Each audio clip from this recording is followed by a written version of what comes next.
Welcome back. You know, we chose this year's title, In Pursuit of Truth, because we wanted to focus this year on the work we do as investigative journalists. And we know that the fundamentals of our job have become more difficult.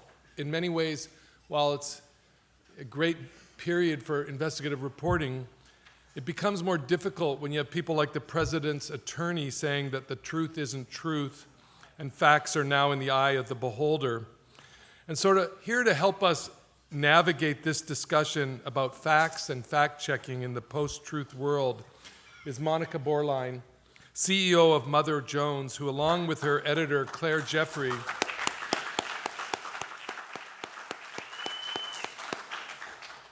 Monika and Claire will be honored at Harvard University soon with the I.F. Stone Award for Journalistic Independence. We don't know if we'll be able to talk to her after this, but so Monika will introduce the panel. Welcome. Hi, and thank you all so much. You know, we all really appreciate you dragging yourself in here for, you know, really the kind of party that investigative reporting is all about, which is a panel discussion on a weighty topic like, you know, In Pursuit of Truth, which the title of this panel really sort of calls for that, you know, philosophy professor voice. And having been a philosophy minor and, you know, also being German, I was super tempted to like pull out some deep, like ontological, like let's reach for the Heidegger, you know. But then I thought that's not what you guys are here for at all. So, you know, what is truth really? You know, what do we really know? Like, let's go right to the cave.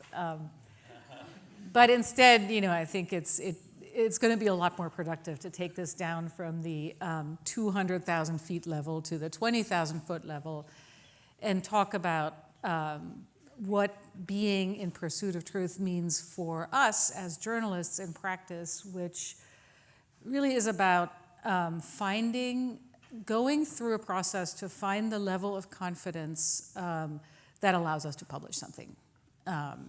And, you know, there are lots of different processes that lead us there, but they all, I think, come down to diversity and credibility of sourcing and caution and deliberateness of wording. Like when you have those two things, you know, and again, we all do it differently. You know, all of you have different processes. All of you have nitpicked other journalists' decisions at some point or another. All of you have made really difficult calls at some point or another, but it's always been probably about those two things. And so these panelists come into the process when it's all about that, when it's all about, do we have the sourcing and have we worded this in the way that is appropriate and accurate? So let me introduce them briefly. David McCraw is America's favorite media lawyer, and not only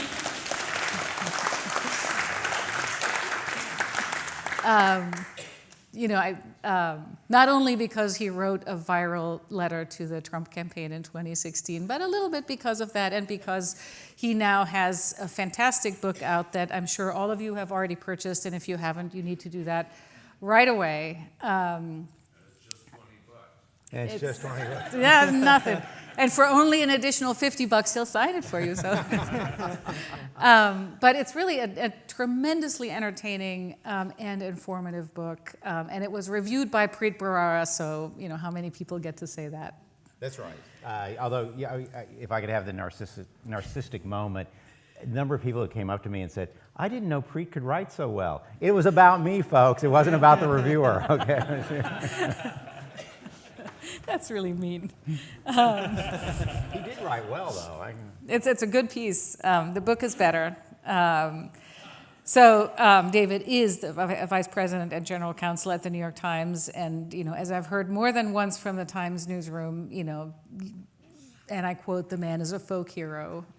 You know, somebody who was trained as a journalist, who's a fantastic media lawyer, who really is with the journalists at every step of the way, but is also, you know, sort of their best enemy and their best friend when it comes to that point where you have to get to the confidence of being ready to publish something.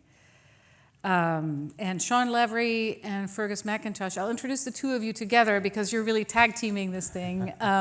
Sean is the director of research at NewYorker.com, and Fergus is the co-deputy head of fact-checking at the magazine. And so these are the people who, I mean, you know that the fact-checking process at the New Yorker is legendary. And given that our process at Mother Jones is very much, mirrors and is probably modeled on yours, I know that, these guys are brutal. Like, they take no excuses, they, have no mercy, and they also are a reporter's best friend and best enemy, and a reader's best friend. In that process of getting as close as we're going to get to the level of confidence that we need to publish something. They've worked on some of the most interesting stories. In fact, all three of you have had to do with some of the most interesting stories at that, really complicated decision-making point. We'll talk a little bit about some of the Me Too related stories that you've all touched in different ways. But because everybody's had a drink and, we need to keep them alert and awake, I thought we'd start with... These guys called me. This is unbelievable. I broke out into a flop sweat, I've been interviewed by the New Yorker for the book, and suddenly the fact-checking department, don't you fact-check him, his questions, not my made-up answers? But I didn't know, boy, and I was so thankful, but it was fun because, but they ask that question that you're sure of, and you're going like, I think I know that, but thank you for doing that. It is, right? Both a kind of anxiety-inducing and incredibly confidence-building moment. I get fact-checked by our own fact-checkers when I write a column, and I'm always like, yep, caught me out. Well, yes, I got fact-checked when I did an op-ed for the book, and this was a little uncomfortable because, the book was published, right? and so part of that op-ed deals with a section in the book about NRA TV and the ads that they ran about the New York Times. And in there I talk about Dana Loesch, who is their spokeswoman, who I famously says, they slither right up to the line, but don't cross it into threatening speech. But there was no questions about that. The question was, I described her as having a white knit top, and the fact checker said it wasn't knit. It was now, in fairness, the resolution on my computer is not that good. So I said, well, take it out. No, we can't take it out. We have to get it right. And it kind of went from there. But so in your books, would you cross out the word knit if you bought the book tonight? It's not knit. I don't know what it is. See, we're right in the middle of it. So this is kind of what I wanted to start with. Instead of you talking about what you do, just give us a couple of examples of how you do what you do. And we'll do two questions for each of you. The first one is, tell us about a really difficult decision you had to make about going with a fact or a claim. Let's just go, left to right. So David. Oh, start with me. Okay. Yeah. Difficult one. I think probably the most difficult recent one was Jeffrey Rush. Jeffrey Rush had sued for libel against one of the Murdoch papers in Australia. Those of you who know Australian libel law realize that it is a vestige of the 19th century, and the basic premise of it is publishers should lose. And he had sued and was in the middle of that lawsuit, which he ultimately won against one of the Murdoch papers, when they had reported that a female actor working with him had been subject to creepy behavior, to harassing behavior. And in the midst of that, we decided to do a story about another actor making essentially the same claim. And so we were doing that story, and our Australian lawyers began the email to me with the memorable line, "You will be sued." I prefer other countries where they're a little more subtle, like that Australia now. Of course, I'm drunk. So anyway, it was tough. It was tough, but we did a really good story, an important story, and we're here to tell it. For me, the one that comes to mind is, so at The New Yorker, we fact check on the print site absolutely everything, including our covers. And for a time, I was the cover fact checker. In times of breaking news, that means you have to move fairly quickly to make sure that we're not misrepresenting anything. And after the Las Vegas shooting, a concept had been delivered to Francoise Milly, our art director, that included the name of every single victim of the shooting. It's 58 people on bullet casings and bullets in silhouette. The problem was there hadn't been an official list delivered yet of victims. So I worked with her assistant to put together some spreadsheets collecting all the names that had been publicly reported from a few different outlets which were trying to run bios of every victim that they could find. And this was across 5 or 6 outlets. We collected every name. We came up with 62 names.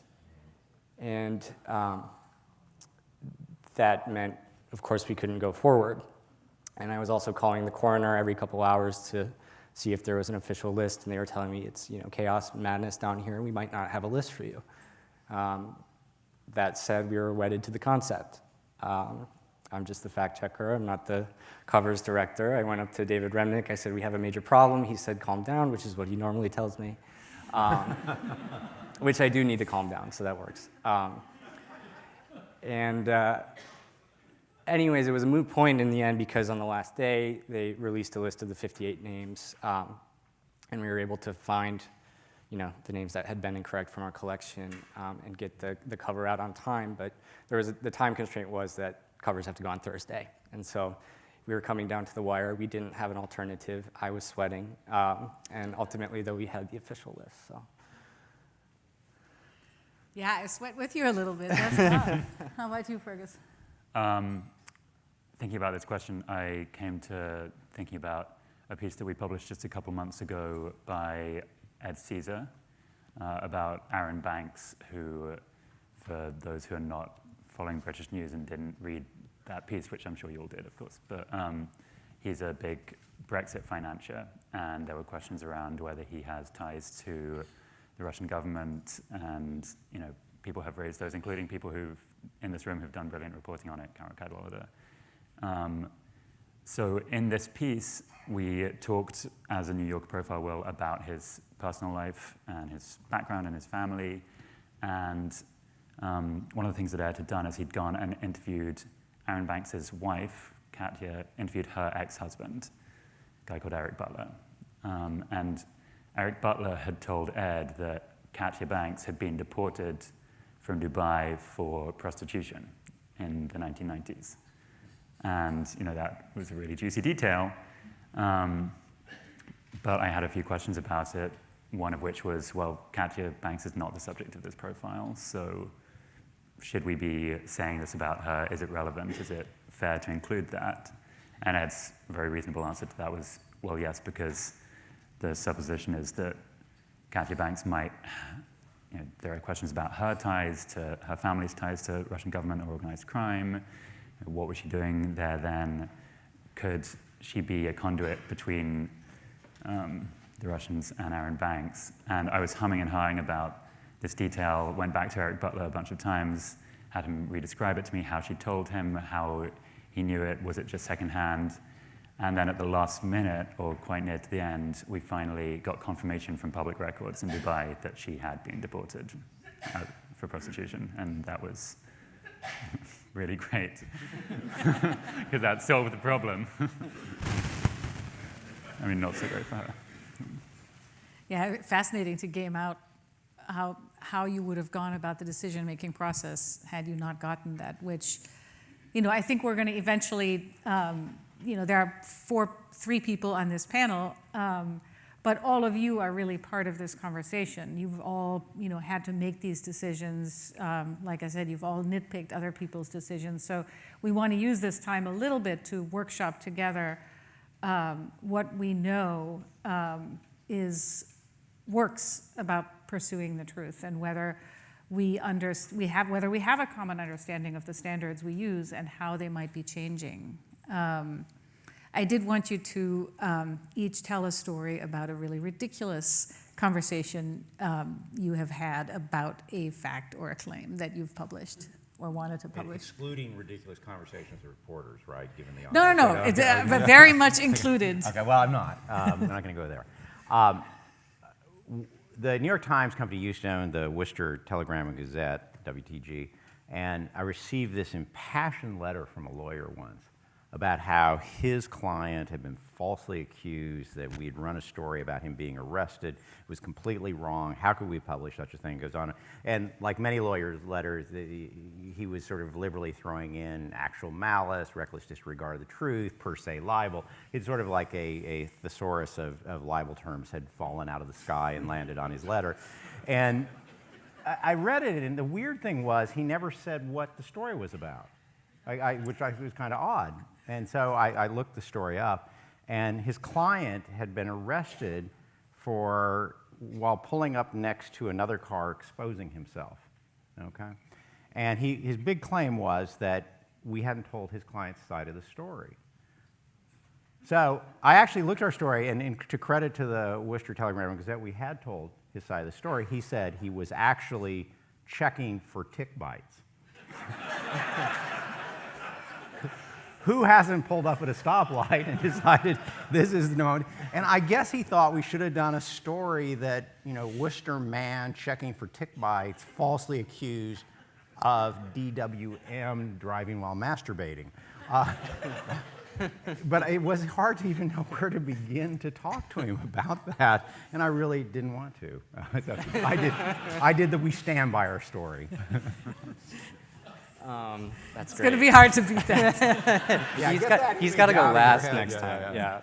I was going through my notes before this panel, and in a conversation with Julian Assange, I asked if he owned a red shirt, which now in retrospect feels like a waste of time, but he said yes. Then I also was thinking of, we ran a profile of Tulsi Gabbard, and we describe a spiritual advisor that she's had since childhood. And a few of the former followers of the spiritual advisor describe some abusive and odd behavior. As children, a few of them described that his toenails had been ground up and put into their food for them to eat. The idea being that if they consumed a part of the spiritual advisor's body, they got closer to God. So I'm glad you've eaten. Yeah. Yeah, no. And so I had a good idea of the chain of custody of the toenails, whom they had been passed to, timing, a few first-hand sources. I felt really good about it, but you run everything by the person being accused of something. So I asked the guru if anyone ate his toenails, and he said, "That's absurd," which I agree. I went back to some of the sources just to sort of shore it up, make sure that they were sure of what they had told me, they'd considered anything else, and one of them goes, "Now that you mention it, I can't for sure say they came from his toes." So I said, "Okay, great, so nails?" And he said, "Yes," so we went with nails in the piece. There you have it. I'm not going to name the writer who mine pertains to, but I was working on a piece that involved, it was about Chinese people coming to a certain region in Europe and becoming very active in a certain industry, and which I'm not veiling because it's like bad or anything. I just don't want to reveal who this person is. So this piece was all about, what has the effect of that been on the local economy? How does that, how does the racism of local people play in? Are they racist? Have they been accepting? How does that play into European deindustrialization? Interesting topics. And there were various different factories mentioned in the piece. And for one of them, we were talking to the owner, and we went over all the details. Do you have this number of machines, and are they placed in a small room at the back? And yes, everything checked out. And then at the end of the call, he said, oh, but just one thing. You said that this was about Chinese people in this industry, but everyone who works in this factory, they're all Senegalese. Just completely irrelevant to the whole thing. So, that's why I'm not naming the writer.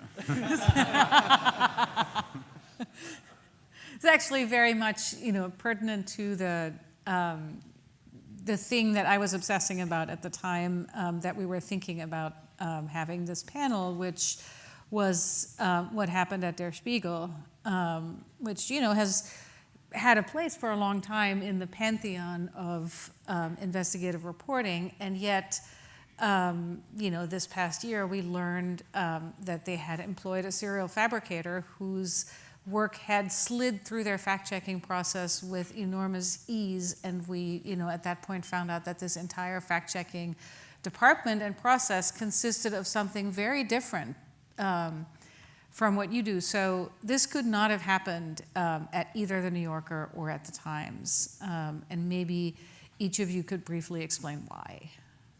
Not that, not that people have not been taken in by fabricators, but they have had to be much more elaborate about their fabrications. When I've thought about this, I've wondered if the fact that many of his stories described a foreign country or the United States played a role.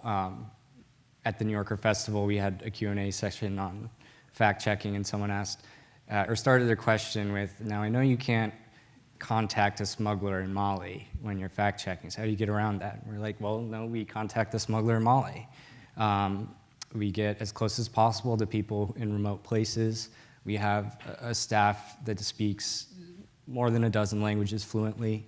And if we don't have a language covered, we find someone to work freelance on a piece to check it in the native language. So I think that protects the New Yorker from some of this. Some of the other fabrication, though, seems to have taken place in Germany, so it's not outright, but that was what stuck out to me.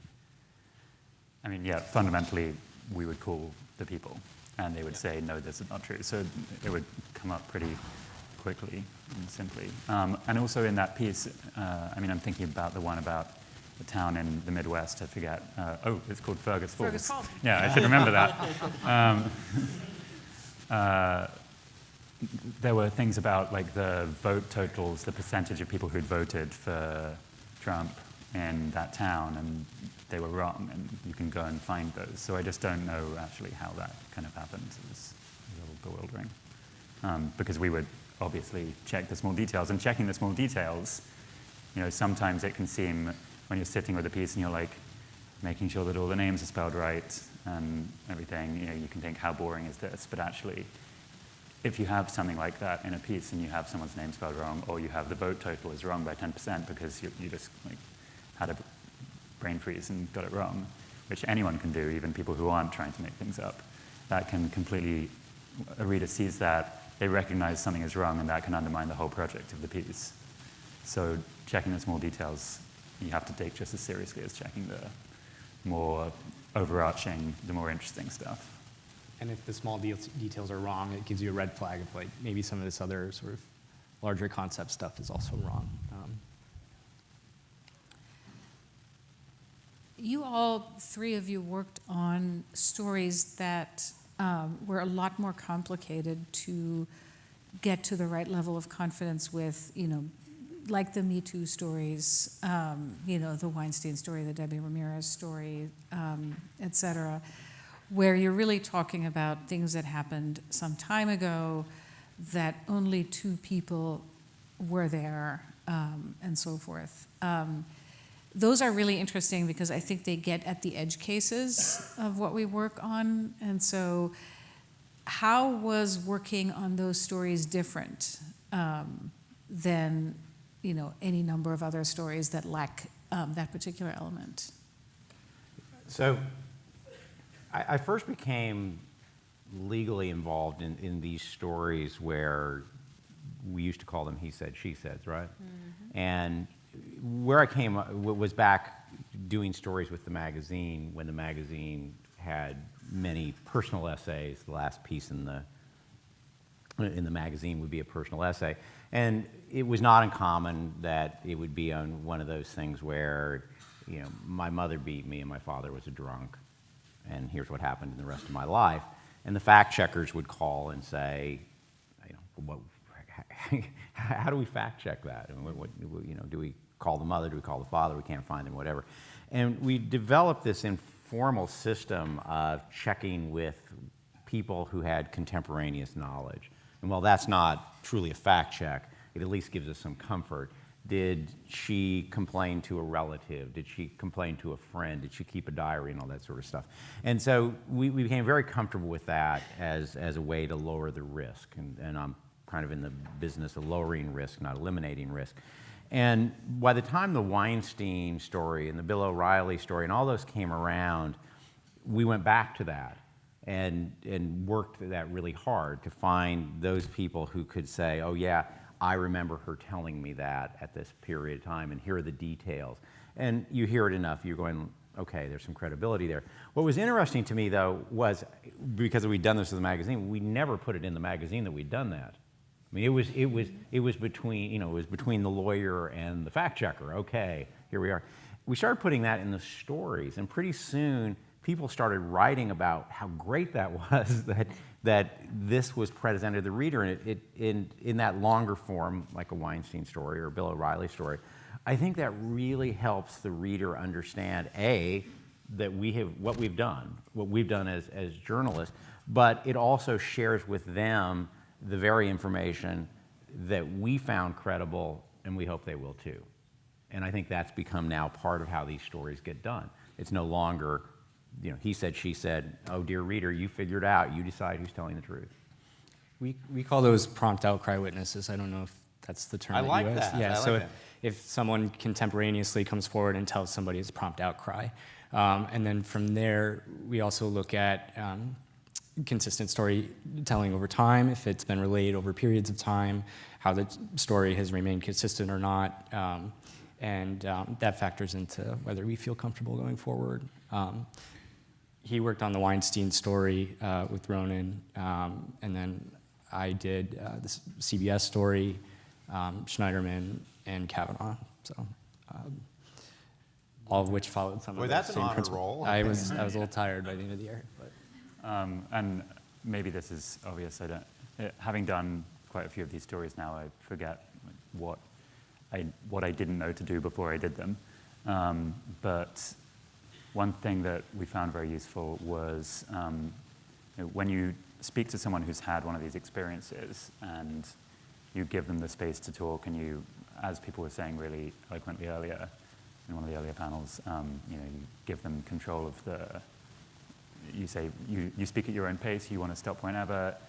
Talking to people like that means that they feel comfortable sharing with you all sorts of memories and recollections, and you come up with interestingly useful things like the description of the layout of a hotel ground floor or something that actually, you can then go and find out whether it really is like that.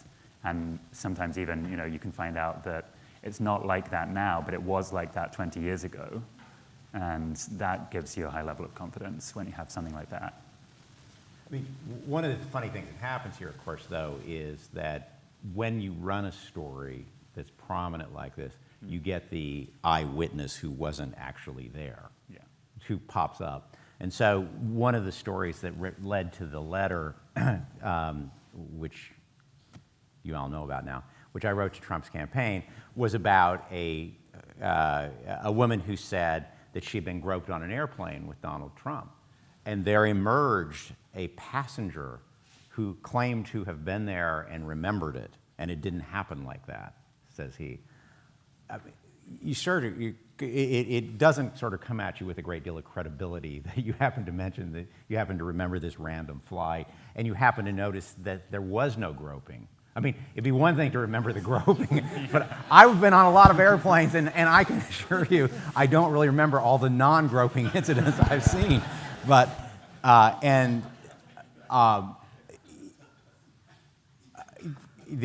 so the story appears on Tuesday on the internet, Wednesday in the newspaper. Their letter comes on Wednesday, my letter comes on Thursday. On Friday, somebody from the Trump campaign actually contacted me and said, "Do not believe that guy," which I thought was. I assumed that he had come to them and was trying to get them to sort of embrace his story as a way to push back on our story. And I don't know what they saw, but they told me that I didn't need to waste my time. Sounds It's a nice remarkably- thing from the Trump campaign. Come on, don't look so long. Sounds so out of character. Well, I But- think they thought that we were going to attribute to them that they were trying to use less than truthful means to attack the New York Times. When would they do that? Well, that sort of gets to part of this too, right? Is that we are in this moment where there are all these attacks on the press that do seem to morph into attacks on the notion of a findable truth. And that's not entirely, like back to the cave and the ontology. There is a point that truths are complicated and do have something to do with the beholder. So, Don't go all German and please. Take it down to 10,000. well, what I'm curious about is, is this working? Are you finding, and one of my favorite things in the pre-interview with all three of you was that you actually answer letters from readers and take calls from readers and engage with them about the process that you've gone through to get to the level of confidence that you have. Can you have that conversation with people? When I was advocating for expanding our fact-checking team on the digital side, I thought it was a good thing to do, and I thought it was great, and it was, everyone would love that. But at the same time, you have to consider you're spending a lot of money on staff. And so I went to our audience development person. I said, listen, is there anything that I can use and when I'm just making these discussions, making these pitches on expanding the team that, that would be a benefit to me? And she said, well, we've done these reader surveys, and they kind of roll their eyes at, I like the New Yorker because it tells true things. They kind of, that doesn't get very far. What they care more about is knowing that a certain level of rigor goes into a piece and that it's being reviewed. And if they're on the verge of ending their subscription over concerns about that, it's because they're worried that there isn't going to be the same level of review applied to any piece. They're sophisticated enough to know that some of what's in the magazine is open to their interpretation. We're not delivering truth to them. We're delivering truth the best that we know it to them. They just want to know that we've done the work to make sure that we're as close as possible to that truth. So it's really about the scientific method, so to speak, except it's a journalistic method. Right. I was just going to say, I mean, you've said it now, but I was going to say it sounds like the scientific method. And that makes me think about how I think a lot of the work that we do is about either coming to a point of being beyond a reasonable doubt or having eliminated all the possible other reasonable or the other possible reasonable explanations for something. So in the case of Harvey Weinstein, well, his contention was all these women are out to get me. They just they have this desire to take me down. And so you do a lot of thinking about that. You do your best to entertain that, and it became clear that that was not the case, and there was no other reasonable explanation. One of the things I think is interesting about the legal standard that prevails in the United States, Times versus Sullivan, which talks about did the publisher act with a reckless disregard of the truth, is a completely meaningless standard for how we actually check stories. I mean, if somebody brings a story to me, I do not look them in the eye and say, did you recklessly disregard the truth? And they go, no, I didn't. I'm going, okay, we're good to go. We're going to win this lawsuit. Okay. The standard is it, did we get it right? Is it, to the best of our ability, the truth? And that's not driven by the law. That's really driven by what we want as our reputation and what we want our readers to know about us. Now, does reckless disregard of the truth in Times versus Sullivan help drive away lawsuits? Yes, absolutely. But we don't start at that end when we're actually trying to decide what we're going to publish. Well, Lowell talks about reporting against your sources, which is, what I was thinking of when you said, run out of all the possible other explanations, is you really want to sort of consider, well, is it plausible that this happened for some other reason or some other way? You write in the book about how First Amendment law is really, it feels like this process this phenomenon that's adjacent to reporting, but it's really woven through everything that we do in a newsroom. Do you want to elaborate on that a little bit? One of the things that's been fascinating to me is that there was a time when the law, someone in my line of work, would really focus on the law pertaining to libel. And that the big decisions were Times versus Sullivan and everything that came after about libel and concern about libel and all that. Today, we spend much greater time talking about an entirely different line of cases from the Supreme Court, which starts with a case called Daily Mail and goes to a case called Bartnicki, which is our right to publish information that we have received, even though someone may be giving it to us in violation of the law. That the focus, much of our legal focus is now on leaked information, hacked information, documents that have been dropped in our tip line. And those cases have proved to be really powerful. And unlike the libel piece, which, as I said, tends to diverge from what you're doing when you're vetting a story, there's a big difference between what you do when you're vetting the story and what you're doing when you're defending it in court. These cases go to the very heart of how we report, how we got the information, and get into exotic questions of our relationship with the source. If you look at the Assange indictment, it goes to that very question. Okay, did he do something that was akin to reporting, or did he do something that crossed a line in the news gathering, not in what was published, but in the news gathering? And so I find myself in many, many discussions, day after day, every week, about how did we get this information? And we haven't even got to the questions of authentication and all those other things, but what was it, how did it come to us? And of course, the irony in that from a legal standpoint is the best way to receive it legally is the worst ways to receive it journalistically, and that is that envelope shows up with 3 pages in it. And legally, you're going, yes, yes, we got that entirely legally.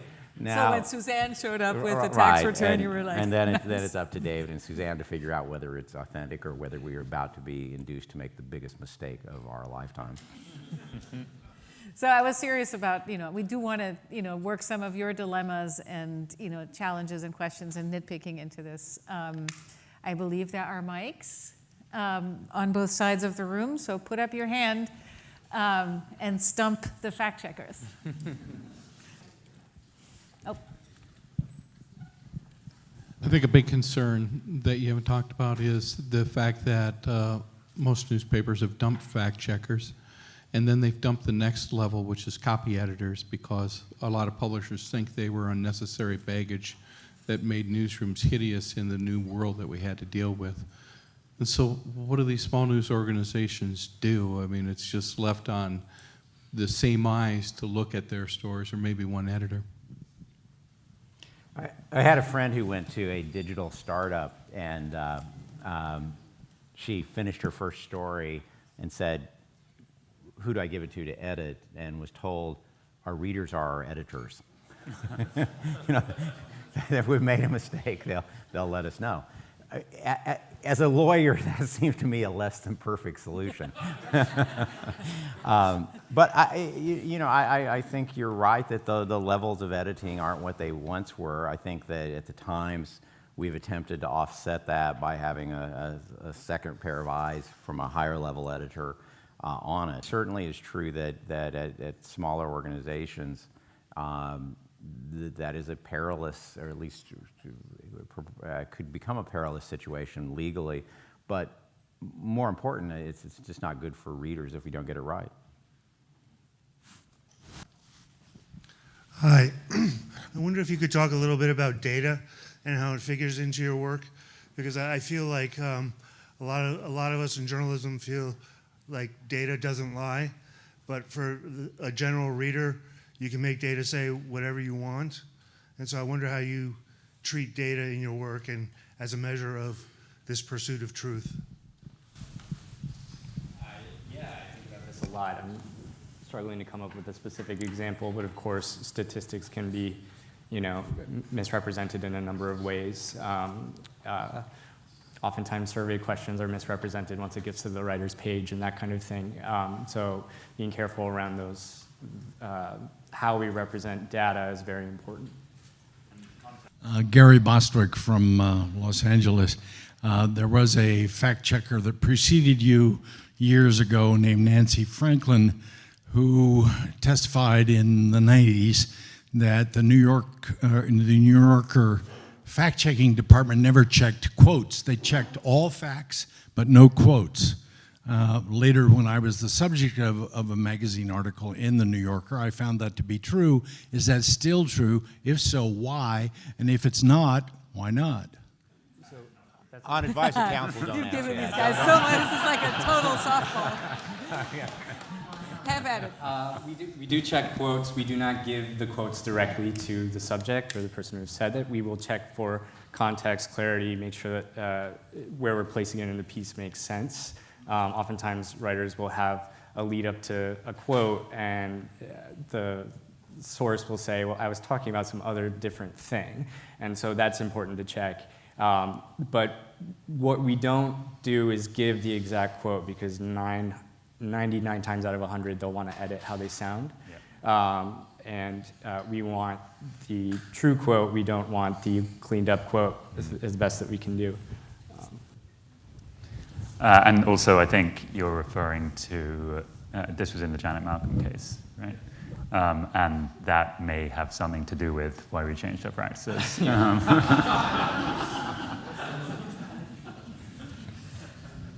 Let's see. We have folks back here, and also you and Russ. But go ahead back there.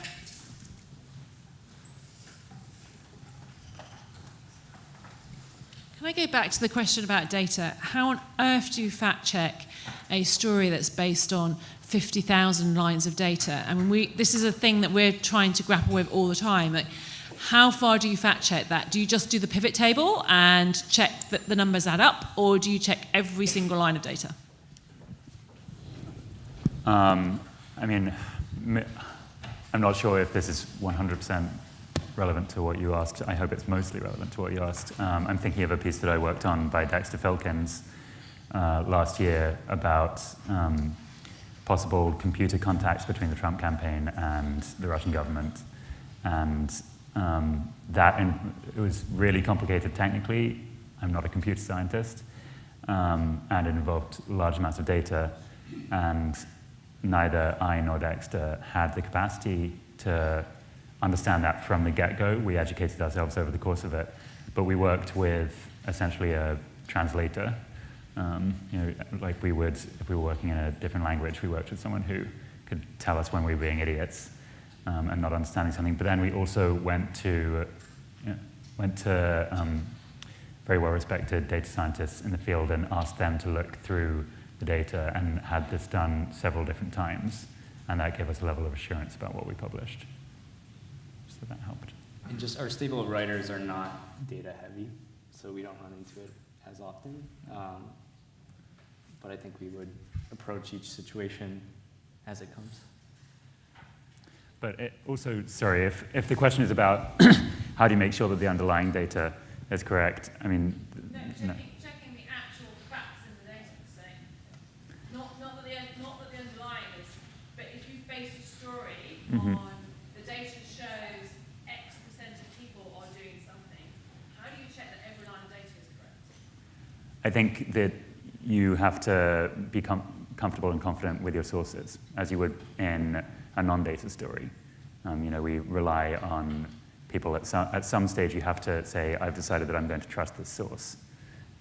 When you're doing a story that is about human elements and not about aggregates of people. So you have to have a similar process to deciding, is this a source that I can trust?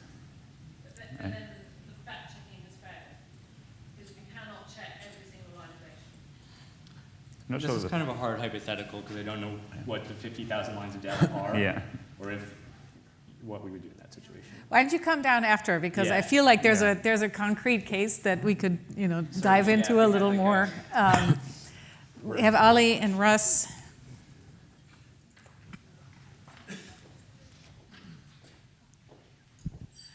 David, my question is for you, and it's a little off subject from this, but you brought it up first, so I wanted to ask.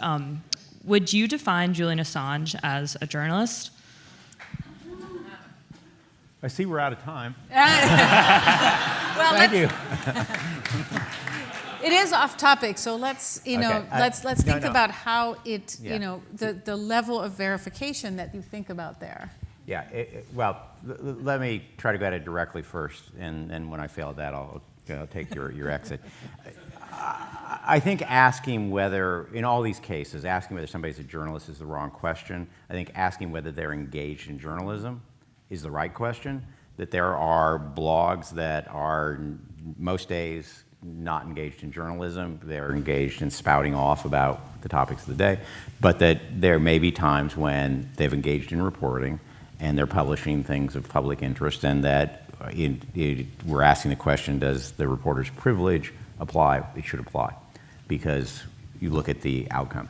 I think that in the Assange case, what he is accused of doing is something that goes beyond what I would define as routine news gathering or standard practices of journalism.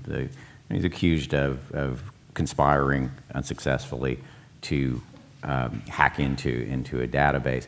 A lot of facts still to be seen there, but if we just freeze the frame at that point, I think that conduct would not fall into my definition of an act of journalism. I have to toss this over to Sean, since you worked on the Assange profile, if I recall, and had extensive conversations with him. What was that like? We talked about truth in journalism for a little while. We had a little bit of a segue. He, as he's done in public, defended the WikiLeaks model as a pure form of journalism, that because it's unedited, that makes it more true. He's just releasing documents. He's not deciding, what's important and what order to go in. Just hold your breath. All right. I think that's an interesting idea. I told him he didn't often, uphold to that standard. He has a pretty wild Twitter feed in which he's pulling things out of context and highlighting and giving false context. And he said, well, if the mainstream media is engaged in spin, then I'm engaged in counter spin. So he had some sort of self-justification for moving against the sort of mainstream understood narrative of things by potentially lying. And then so the whole conversation then comes into question, right? So are you counter-spinning when you're speaking to me, or are you not? And what can I take as? I don't feel like he's a very good journalist, but I agree with you that he engages in acts of journalism. I worry about sort of the movement towards making those interactions criminal. As a fact checker, I'm going back to sources that have leaked information and having conversations with those people and contacting them and running them through how they've obtained the information, verifying it, and that sort of thing. And it enters an uncomfortable area sometimes. I talk with our general counsel before I make the calls to make sure that I don't cross the line, but you are, again, asking someone to leak the information to a new person, not just the reporter, it's me. And so I worry about the movement that we're heading in the direction that we're going in on criminalizing the interactions surrounding leaking information. Yeah, I think had the indictment been about what we feared it was going to be about, that publishing information was a violation of the Espionage Act, I don't see how the mainstream media, including the New York Times, doesn't oppose that kind of indictment, because that is an act of publishing, and even though it's an unconventional publisher, I think we have to defend on that, because I think that is the movement towards criminalizing publication of the truth, and I think we have to be standing up to make sure that doesn't happen. Let's move to, Russ was in the queue, and then Sewell. Oh, apparently, no, Sewell has the mic, so you're out of luck. What's that? You're out of luck, Sewell. You can shout your It's question okay. out, Will. Well, we have enough time for everybody. So, Russ Baker, this is a real New Yorker story. The vaunted New Yorker fact-checking department, year 2000, I was doing a piece for you guys on the Y2K bug, and this was supposed to cause maybe all the computer systems of the world to go haywire. And in the piece, I said that this could cause billions of dollars of damage, and immediately the fact-checking department came back and said that was unacceptable because I couldn't prove that, and therefore they, I believe, wanted to say thousands of dollars. And I said, that's just ludicrous. Who would even want to read that? So I'll have to go back and see what happened. But I'm just curious, what's the methodology of not being willing to say billions when it seems totally logical that that would be what it would be? That seems plausible to me. I would have let you say billions. Me too. I would have let you say billions. That seems plausible to me. Like, we are looking at plausibility of, I mean, I'm thinking of a piece that David Remnick edited, I think Steve Call wrote. It was a comment on North Korea's missile program, and there was a line in there about the risk of strikes on U.S. soil, and we had a long conversation about this because I had called up a weapons expert, and they told me they have the three main components of a functional missile that could potentially reach the United States, but as it's currently put together, it would almost every time fall apart on reentry. They haven't been able to successfully complete that, and so it would be very difficult to actually carry off a missile attack, and I wanted to make sure we aren't unnecessarily alarming readers by saying Honolulu might get hit by a missile, or Los Angeles, or whatever it was. And we had, I think we ultimately changed it after David told me that this isn't epistemology, it's journalism, but then he switched his mind and he said, okay, we should give the readers the right idea. We ended up switching it. But plausibility plays into what we look at. I think billions in the Y2K probably was, I mean, they lost a lot, right? There was some sort of fallout, right? No. A little bit? The whole point was that they said that it could Yeah. be billions. Yeah. And it seems to me, I don't know how you guys react to that. When you use the word could, doesn't that just cover you? Well, Let's table this one too, because Sure. there's only a few more minutes, and we do want to get. Thanks, Monika. I think for so many of us in this room, the New Yorker and the New York Times really represent a gold standard in terms of accuracy, precision, verification, reliability. And yet I'm troubled that trust in media continues to seem to decline in the US. That's certainly not, all of us combined in this room can't collectively reverse that single-handedly. And yet I guess I'm trying to ask a question about what's the connection between the gold standard practices that you represent and the broader trust environment.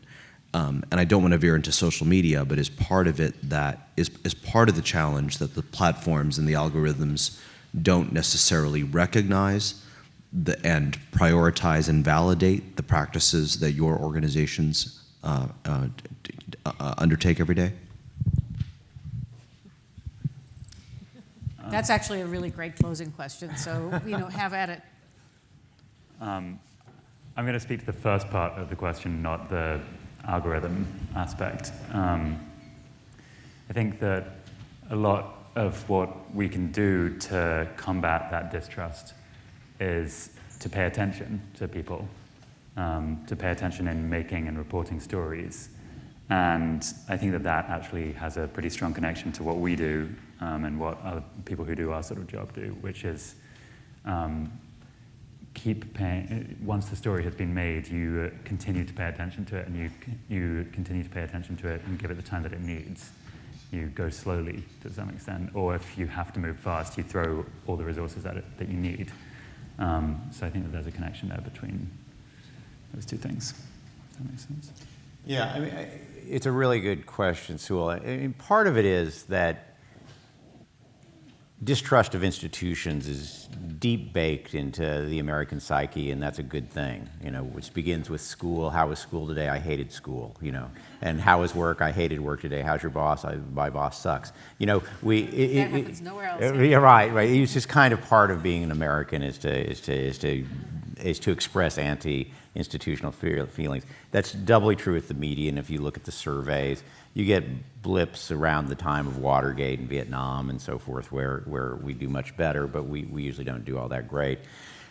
I think that there is a stirring up of it today, though, that makes it particularly toxic. Part of it is in social media, where we can now live in information bubbles where we just hear what we want to hear and just see what we want to see and disregard anything that seems to be to the contrary. And that reinforces that if I disagree with the story, it's because it was made up or whatever. The president's rhetoric, though, has really been extraordinarily toxic. The idea of saying fake news is really sort of a genius, an evil genius sort of sloganeering, because it sounds like the pursuit of truth. Right? It sounds like something somebody would say when they're caring about the truth, when it's just the opposite. It's essentially saying disregard, label and disregard, and be done with it. And my concern, and as I expressed in the book, is that to me is really the great threat to freedom of the press, is the fight over the hearts and minds of readers and viewers. And the point I make when I talk to conservative audiences is that I really lay this at the feet of the conservatives in Congress and Republicans. They know better. You know, they don't have to love us. They don't have to like what you do. They should be allowed to, and they should criticize your facts if you get them wrong. But the dismissal of the press is a very different thing. The example I use is that I grew up in a very small town in Illinois. My parents were very conservative. They were both World War II veterans. And that's where I really learned about the value of a free press, though, was in a small conservative town. Because if you grew up in Illinois in the 1960s and 1970s, there was only one thing you knew as a kid about politics, and that was the governor goes to jail. Okay? You know, Dan Walker went to jail. Okay? Otto Kerner went to jail. The other guy got off, hats off to the lawyers in the room. But, you know, that was a conservative value. You didn't trust government. And that's why you believed in a free press, because they maybe if they did a good job, they would protect you from the guys who were trying to steal from you. And for whatever reason, that's been lost in the conservative charter, and I think that's opened the door for the kind of attack on the media that we see. I do think in some cases we do have to look inward at the state of some of the newsrooms in this country. Certain papers are owned by hedge fund managers that have no interest in supporting editorial investments and have hollowed out local news and even some larger regional news organizations over time. And I think readers have obviously noticed that. It's eroded their trust in those institutions, and the lack of investment in some of the quality things, things that make a publication vibrant and important and factual and cover every element of a community that they're supposed to cover. Those things are missing in a lot of places. And so I think there are all these outside factors, social media, conservatives, attacking the press and that sort of thing, but also we need to look at ourselves and figure out models that work and invest in those sort of positions that improve the quality of the publications. Yeah, and I think you're right. We have to own part of it, that we have not always really been, especially if you work out of New York, Los Angeles, San Francisco, really understanding in a nuanced way what goes on in the rest of the country. And I think it's understandable that engenders a certain amount of dislike, hatred, and disregard. I mean, the example I would use is that we did a story about farmers who were the subject to these incredible floods and so forth, who also didn't embrace the idea that there was climate change going on. Mm-hmm. And we sort of portray them as hicks, okay? That they don't believe in climate change, and here the climate change effect is destroying their crops. One of the people who was interviewed for that story wrote me a letter, wrote me an email, and pointed out that every person in the room in the picture, every one of those farmers was college educated. And that, it wasn't that they didn't believe in climate change, it was that they were really focused on, okay, here's the world we live in. I'm not going to get into this debate. I'm going to try to figure out how to get my crop to grow next year. And that you could see where if you're coming out of New York to do that story, you come with a certain sense of what the story is going to be about. And I think that we're getting better at that, but we have to, I think, continue to understand. Well, if we had more time, we would talk about, how you fact check assumptions and frames, which is a really interesting part of what you do, but we don't have time for that, so you'll all have to come down and have that conversation one-on-one.